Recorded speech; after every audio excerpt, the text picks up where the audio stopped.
Good evening students, welcome to my YouTube channel Study Fusion. आज हम पढ़ेंगे replication in prokaryotes. Specially हम case पढ़ेंगे ई कोलाई बैक्टीरिया के बारे में। ठीक है, क्या होती है रेप्लिकेशन। इससे पहले मैं आपको सेंट्रल डोग्मा बता देती हूँ ताकि आपको पूरी प्रोसेस समझने में हेल्प हो। ठीक है, सेंट्रल डोग्मा क्या होता है?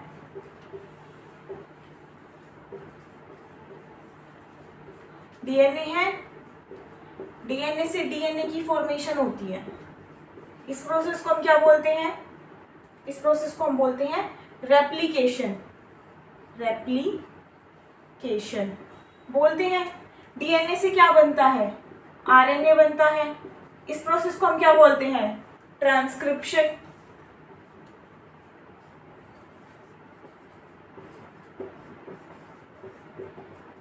बनता है। और आरएनए की मदद से क्या बनते हैं? प्रोटीन्स बनते हैं, है ना। इस प्रोसेस को हम क्या बोलते हैं? क्या बोलते हैं? ट्रांसलेशन, है ना। ट्रांसलेशन बोलते हैं ना। क्या बताया मैंने? डीएनए से डीएनए की फॉर्मेशन क्या हुई? रेप्लिकेशन। डीएनए से आरएनए की फॉर्मेशन ट्रांसक्रिप्शन। आरएनए से प्रोटीन की ट्रांसलेशन। अब कभी कभी ऐसा होता है कि आरएनए से डीएनए भी बन जाता है कभी कभी। ठीक है, यानी कि ये प्रोसेस ऐसे चली जाती है। किसकी हेल्प से? रिवर्स ट्रांसक्रिप्टेस की हेल्प से। रिवर्स ट्रांसक्रिप्टेस, इस एंजाइम की हेल्प से कभी कभी जो है आरएनए वो डीएनए में भी बदल जाता है। ठीक है, ये सेंट्रल डोग्मा है, आपको ये याद रखना है। हो सकता है आपसे 2 नंबर में पूछा जाए। ठीक है, तो हम क्या पढ़ रहे हैं? हम पढ़ रहे हैं रेप्लिकेशन। रेप्लिकेशन में किस में पढ़ रहे हैं? प्रोकैरियोट्स। हमने किसका केस लिया है? ई कोलाई बैक्टीरिया का केस लिया है ना। हम पढ़ रहे हैं रेप्लिकेशन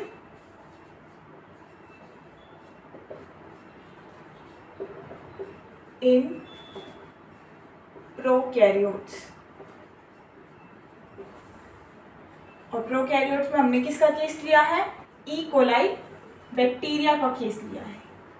ठीक है, अब सबसे पहली बात, जैसे केमिस्ट्री में होता है ना कि एक्सपेरिमेंट करने से पहले आपको बताया जाता है कि कौन कौन से इंग्रेडिएंट्स आपको चाहिए, मटेरियल्स रिक्वायर्ड।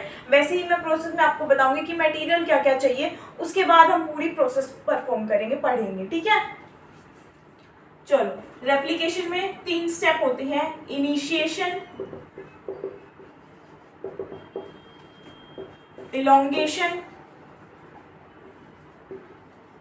और टर्मिनेशन। ठीक है, यहां मैं आपको बता रही हूँ कि हमारे को क्या क्या चीजों की जरूरत पड़ेगी। सबसे पहले हमारे को चाहिए एक इनिशिएटर। क्या चाहिए हमारे को? एक इनिशिएटर। और इनिशिएटर क्या होगा? इनिशिएटर होगा डीएनए ए। ठीक है, डीएनए ए क्या है? इनिशिएटर है। इसके बाद हम करेंगे हेलिकेज। हेलिकेज का काम क्या होता है? हेलिकेज एंजाइम है यहाँ पे डीएनए बी। ठीक है, क्या है? Helicase enzyme DNA B. और एक डीएनए एंजाइम लोडर, यानी कि हेलिकेज लोडर। हेलिकेज को जो रिक्रूट करने में हेल्प करेगा, हेलिकेज लोडर। हेलिकेज लोडर है डीएनए सी। ठीक है, अब डीएनए सी एक हेक्सामेरिक यूनिट है, यानी कि 6 सब यूनिट से बना हुआ ये। ठीक है, इसका स्ट्रक्चर ना कुछ ऐसा दिखेगा, इससे बना के दिखाती हूँ। 1 2 3 4 5 6 ऐसा कुछ स्ट्रक्चर है किसका? डीएनए सी, हेलिकेज लोडर का। ठीक है, और क्या क्या चीजें काम आएंगी?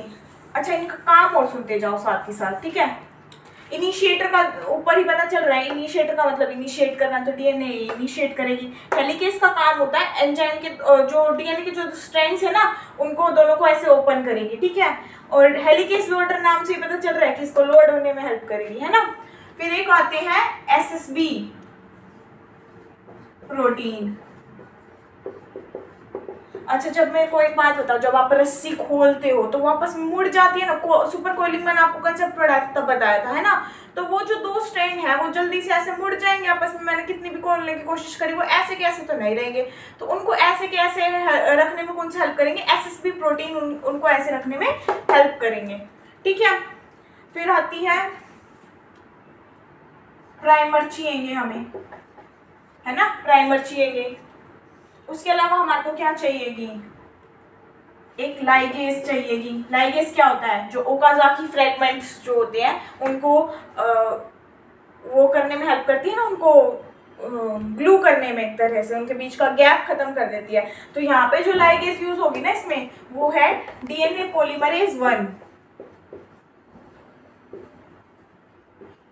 ठीक है, वैसे तो जो ई कोलाई बैक्टीरिया होता है ना, उसमें 5 तरह की डीएनए पॉलीमरेज होती है, लेकिन जो डीएनए पॉलीमरेज 3 है ना, वो मेनली काम करेगी, किस में काम करेगी, डीएनए पॉलीमरेज 3 रेप्लिकेशन कराने में काम करेगी, बाकी सारी प्रूफ रीडिंग और ये लाइगेज वगैरह का काम करेगी। ठीक है, चलो अब प्रोसेस करते हैं, पढ़ते हैं पूरी प्रोसेस है क्या क्या।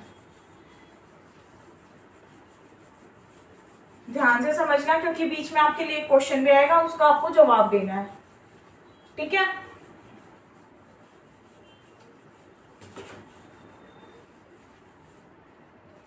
ये है एक स्ट्रैंड डीएनए का और ये है दूसरा स्ट्रैंड डीएनए का।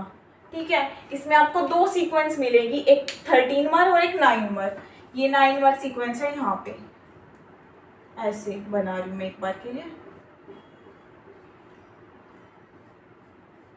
ये 9 सीक्वेंस है, ठीक है, और यहाँ पे है 13 सीक्वेंस। 13 सीक्वेंस है ये, और ये कौन सी है, 9 सीक्वेंस।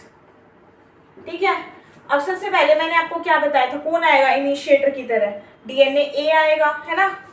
तो डीएनए ए यहाँ पे रिक्रूट हो जाती है। अब डीएनए ए के पास होती है एटीपीएस एक्टिविटी, यानी कि वो क्या करेगा, एटीपी को हाइड्रोलाइज करेगा और उसका यूज करेगा। ठीक है, अब देखो क्या होता है। सबसे पहले तो अगर सिर्फ डीएनए ए यहाँ रहेगी तो इतना सा स्ट्रैंड खुलेगा। डीएनए ए क्या करती है,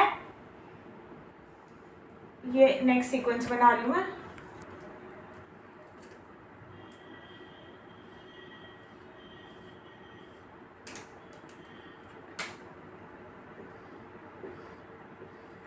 डीएनए ए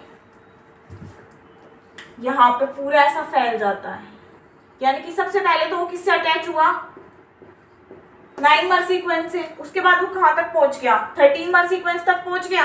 अब जैसे ही वो 13 सीक्वेंस तक पहुंचेगा, ये अपनी एटीपीएस एक्टिविटी दिखाएगा, एटीपी को यूज करेगा, यानी कि एटीपी को हाइड्रोलाइज करेगा, किसमें, एडीपी में करेगा। ठीक है, अब जैसे ही वो ऐसे हाइड्रोलाइज करता है ना, तो ये ऐसे हो जाता है। ठीक है, क्या हो गया, डीएनए के 2 स्ट्रैंड्स थे वो खुल गए। अब खुल गए तो इनको ऐसे कैसे रखने के लिए हमारे को वो भी चाहिए, एसएसबी प्रोटीन भी चाहिए। तो ये हो गए एसएसबी प्रोटीन।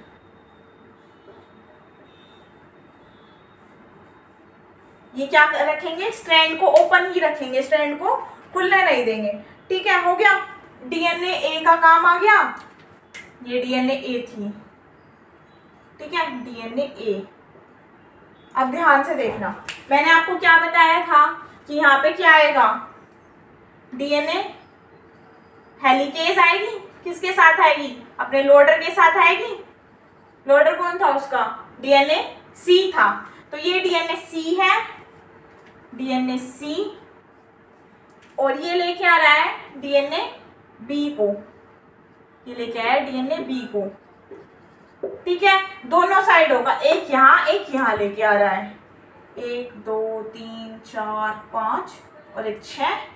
ठीक है, ये क्या है, डीएनए सी है, और ये है डीएनए बी, डीएनए बी और डीएनए सी। डीएनए सी क्या है, हेलिकेज लोडर है, डीएनए बी क्या है, हेलिकेज है। ठीक है, अब इसका काम हो गया। अब क्या होगा, देखो अब डीएनए ए का काम हो चुका है, डीएनए ए चला जाएगा। डीएनए सी का काम हो चुका है, डीएनए सी चला जाएगा। है क्या कौन सा?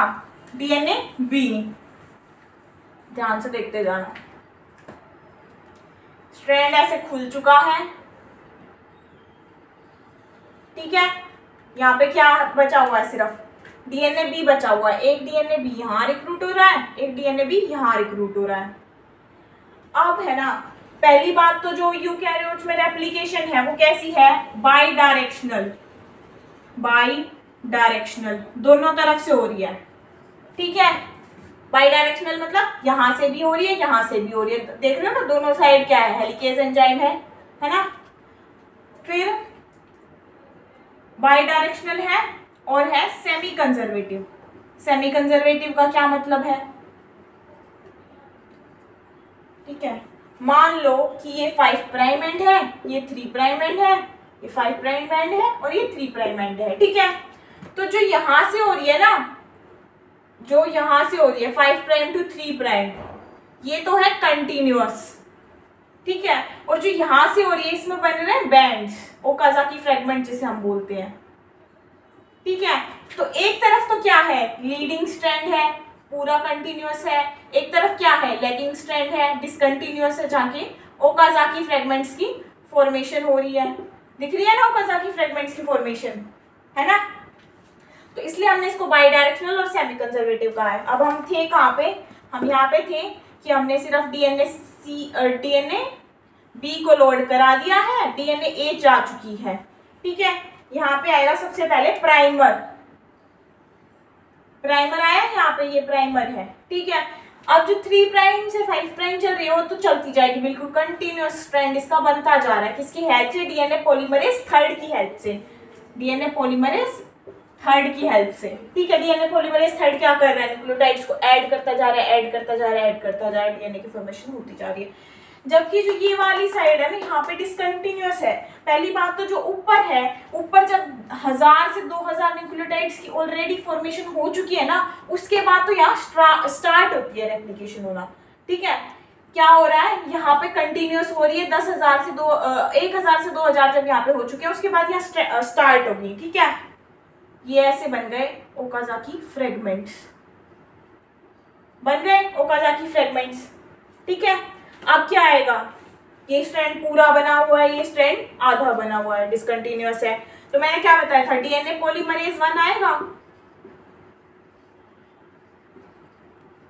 डीएनए पॉलीमरेज वर्क करेगा लाइगेज का और फॉस्फोडाइएस्टर बॉन्ड की फॉर्मेशन कर देगा यहाँ यहाँ यहाँ। पूरा पूरा स्ट्रैंड बन जाएगा, पूरा पूरा स्ट्रैंड बन जाएगा, तो पूरा पूरा डीएनए की फॉर्मेशन हो जाएगी ना। अब मेरी बात ध्यान से सुनो, एक क्वेश्चन है उसका जवाब देना। जो ई कोलाई है ना, उसमें रेप्लिकेशन में लगती है 40 मिनट, ठीक है। 40 मिनट लगती है इस पूरी प्रोसेस को कंप्लीट होने में, जो आप चुटकियों में पढ़ रहे हो, ठीक है। और इसकी सेल डिवीजन में लगती है 20 मिनट।